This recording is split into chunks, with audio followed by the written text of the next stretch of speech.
Hello বন্ধুরা, আমার YouTube চ্যানেলে তোমাদের সবাইকে স্বাগত জানাই।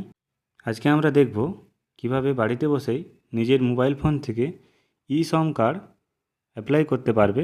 তার পুরো ভিডিওটা তোমরা প্রথম থেকে শেষ অবধি দেখবে। আর যারা যারা নতুন আছো চ্যানেলটা সাবস্ক্রাইব করে দেবে এবং বন্ধুদের মধ্যে চ্যানেলটা শেয়ার করে দেবে। তো বেশি দেরি না করে ভিডিওটা শুরু করা যাক। প্রথমে তোমরা গুগল ক্রোমে এসে ই শ্রম কার্ড সার্চ করবে, এরপর এই লিঙ্কটাতে ক্লিক করবে। এরপর গো টু মেন পেজ এই অপশানে তোমরা ক্লিক করবে। তারপর এখানে দেখো লেখা আছে রেজিস্টার অন ই শ্রম, এখানে তোমরা ক্লিক করবে। এখানে ক্লিক করার পর তোমাদের এখানে প্রথমে আধারের সঙ্গে যে মোবাইল নম্বরটা আছে লিঙ্ক, সেটা নাম্বারটা দেবে। তারপর এই ক্যাপচারটা ফিল করবে। তারপর এই চেক দুটো বক্সে নোতে ক্লিক করে দেবে। তারপর সেন্ড ওটিপি এই অপশানে তোমরা ক্লিক করবে। তোমার মোবাইলে একটা ওটিপি যাবে, সেই ওটিপিটা এখানে বসিয়ে দিয়ে ক্যাপচারটা এখানে ফিল করে সাবমিট অপশানে ক্লিক করবে। সাবমিট অপশানে ক্লিক করলে তোমাদের আধার কার্ড নম্বরটা এখানে দিতে হবে। তো আধার কার্ড নম্বরটা পুরোটা বসিয়ে দিয়ে তোমরা কিসের মাধ্যমে অথেন্টিকেশান করতে চাও এখানে ওটিপি সিলেক্ট করে নেবে। তারপর এখানে ক্যাপচারটা ফিল করে দেবে। তারপর চেকবক্সে ক্লিক করে সাবমিট অপশানে ক্লিক করবে। এরপর তোমার আধারের সঙ্গে যে মোবাইল নাম্বারটা লিঙ্ক আছে সেখানে একটা ওটিপি যাবে, সেই ওটিপিটা এই ওটিপির ঘরে বসিয়ে দিবে। তারপরে এই ক্যাপচারটা ফিল করবে এবং তারপর এখানে ভ্যালিডেট অপশানে ক্লিক করবে। এখানে আধার অনুযায়ী তোমার নাম, ডেট অফ বার্থ এবং মেল কি ফিমেল সেটা এখান থেকে ফ্যাচ করে নেবে। এরপর এখানে কন্টিনিউ অপশানে ক্লিক করবে। উপরে তোমার মোবাইল নম্বরটা দেওয়া থাকবে, তোমাদের ইমেল আইডি থাকলে দেবে, নাহলে দেওয়ার দরকার নেই। এবার তোমাদের ম্যারিটাল স্ট্যাটাসটা সিঙ্গেল কি ম্যারিড সেটা এখান থেকে চুজ করে নেবে। তারপর তোমার বাবার নামটা এখানে লিখে দেবে। তারপর এখানে তোমার মায়ের নামটা লিখে দেবে। তারপর তোমাদের এখানে ক্যাটাগরিটা চুজ করে নেবে, জেনারেল কি, এসটি, এসসি, ওবিসি কোনটা। তারপর তোমাদের ব্লাড গ্রুপ কি সেটা এখান থেকে চুজ করে নেবে। তারপর তোমরা হ্যান্ডিক্যাপ কিনা, হ্যান্ডিক্যাপ হলে এখানে ইয়েসে ক্লিক করবে, নাহলে নোতে ক্লিক করে দেবে। তারপর এখানে তোমাদের নমিনি ডিটেলস দিতে হবে।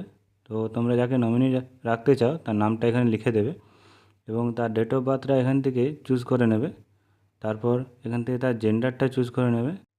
তারপর তোমার নমিনিটা তোমার কে হয়, বাবা কি মা, সেটা এখান থেকে চুজ করে নেবে। তারপর তোমার নমিনির পুরো অ্যাড্রেসটা এখানে লিখে দেবে। তারপর তোমার নমিনির ফোন নাম্বারটা এখানে লিখে দেবে এবং তারপরে সেভ অ্যান্ড কন্টিনিউ এই অপশানে ক্লিক করবে। এরপর তোমাদের এখানে স্টেটটা চুজ করে নেবে, কোন স্টেটের বাসিন্দা তোমরা। তারপর তোমার ডিস্ট্রিক্টটা এখান থেকে চুজ করে নেবে। তারপর এখানে স্টেট আইডিটা দেওয়ার দরকার নেই। এরপর তোমরা যদি গ্রামে বাস করো তো রুরাল করবে, শহরে বাস করলে আরবান করবে। এরপর অ্যাড্রেস লাইন 1-এ তোমাদের গ্রামের নামটা এখানে লিখে দেবে। তারপরে অ্যাড্রেস লাইন 2-তে তোমাদের থানাটা লিখে দেবে। তারপর এখান থেকে তোমার স্টেটটা চুজ করে নেবে এবং তারপর ডিস্ট্রিক্টটা এখান থেকে চুজ করে নেবে। তারপর তোমাদের সাব ডিস্ট্রিক্ট এখান থেকে চুজ করে নেবে। তারপর এখানে তোমাদের পিনকোডটা লিখে দেবে। তারপর এখানে বলছে তোমরা এই এরিয়াতে কত বছর ধরে আছো সেটা এখান থেকে সিলেক্ট করে নেবে। তো এখানে তোমাদের যত বছর ধরে আছো সেটা এখান থেকে চুজ করে নেবে। এরপর তোমাদের পার্মানেন্ট অ্যাড্রেসটা লিখতে হবে। তো তার জন্য এখানে আবার রুরাল করে নেবে। যদি সেমও হয় তাও তোমাদেরকে আবার ফিল আপ করতে হবে একই জিনিস। তো প্রথমে গ্রামের নাম, তারপর থানা, তারপর স্টেটটা এখান থেকে চুজ করে নেবে, তারপর ডিস্ট্রিক্টটা এখান থেকে চুজ করে নেবে এবং তারপরে সাব ডিস্ট্রিক্ট চুজ করে নেবে। তারপর পিনকোডটা এখানে বসিয়ে দেবে এবং তারপরে সেভ অ্যান্ড কন্টিনিউ এই অপশানে তোমরা ক্লিক করবে। এখানে ক্লিক করলে তোমাদের এডুকেশান কোয়ালিফিকেশান দিতে হবে, যে তোমরা কোন ক্লাস অবধি পড়েছো সেটা এখানে দিয়ে দেবে। এবং তারপরে আছে তোমাদের মান্থলি ইনকাম দিতে হবে, কত টাকা তোমাদের ইনকাম মান্থলি। তো এখানে তোমাদের ডকুমেন্টস দিতে বলছে এবং এখানে ডকুমেন্টস না দিলেও চলে। তো তোমরা দিতেও পারো ডকুমেন্টসগুলো, আবার না দিতেও পারো। এরপর সেভ অ্যান্ড কন্টিনিউ এর সঙ্গে ক্লিক করবে। এরপর তোমাদের এখানে দিতে হবে তোমরা কি কাজ করো, অকুপেশান কি তোমাদের। তোমরা যেই কাজ করো সেই কাজটা এখানে সার্চ করলে তোমাদের দেখিয়ে দেবে। ধরো তোমরা যে লেবারের কাজ করো এখানে লেবার চুজ করবে। কাজটা তোমরা কত বছর ধরে করছো সেই বছরটা এখান থেকে চুজ করে নেবে। তোমরা যদি আদার্স কোনো কাজ করে থাকো তাহলে এখানে সেকেন্ডারি অকুপেশান দিয়ে দেবে, যদি না করে থাকো তাহলে এখানে সিম্পলি ছেড়ে দেবে। তারপরে এখানে ডিড ইউ অ্যাকুয়ার স্কিল, এখানে did not receive any vocational training এখানে ক্লিক করবে। তারপর কাজটা তোমরা কোথা থেকে শিখেছো এটা সেলফ লার্নিং করে নেবে। এরপর to receive technical support and training এটা করে নেবে। তারপর এখানে তোমাদের প্রথমে ব্যাঙ্ক অ্যাকাউন্ট নাম্বারটা দিয়ে দেবে, তারপর আবার ব্যাঙ্ক অ্যাকাউন্ট নাম্বার দেবে, তারপরে অ্যাকাউন্ট হোল্ডার নেমটা এখানে লিখে দেবে এবং তারপর আইএফএসসি কোডটা দিয়ে সার্চ অপশানে ক্লিক করবে। এখানে ক্লিক করলে তোমাদের ব্যাঙ্কটার নাম এবং কোন ব্রাঞ্চ সেটা এখানে দেখিয়ে দেবে। এরপর সেভ অ্যান্ড কন্টিনিউ এই অপশানে তোমরা ক্লিক করবে।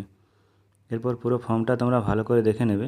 যদি পুরো ফর্মটা ঠিক থাকে তো নিচের দিকে স্ক্রল করবে, এখানে চেকবক্সে ক্লিক করবে। এখানে তোমরা ন্যাশনাল কেরিয়ার সার্ভিসে যদি এনরোল হতে চাও তাহলে ইয়েসে ক্লিক করবে, নাহলে নোতে ক্লিক করে দেবে এবং তারপরে সাবমিট অপশানে ক্লিক করবে। এই সাবমিট অপশানে ক্লিক করলেই তোমাদের ইশ্রম কার্ডটা তৈরি হয়ে যাবে। দেখো এখানে ইশ্রম কার্ডটা দেখিয়ে দিচ্ছে। এরপর তোমরা এই ডাউনলোড অপশানে ক্লিক করলেই তোমাদের কার্ডটা ডাউনলোড হয়ে যাবে এবং তোমরা প্রিন্ট আউট নিয়ে নেবে। তো আজকে আমি তোমাদের দেখালাম কিভাবে তোমরা ইশ্রম কার্ড তৈরি করতে পারো বাড়িতে বসেই নিজের মোবাইল ফোন থেকে। তো এরকম আরও ইনফরমেটিভ ভিডিও পাওয়ার জন্য আমার চ্যানেলটা সাবস্ক্রাইব এবং বন্ধুদের মধ্যে চ্যানেলটা শেয়ার করে দিও। Thank you.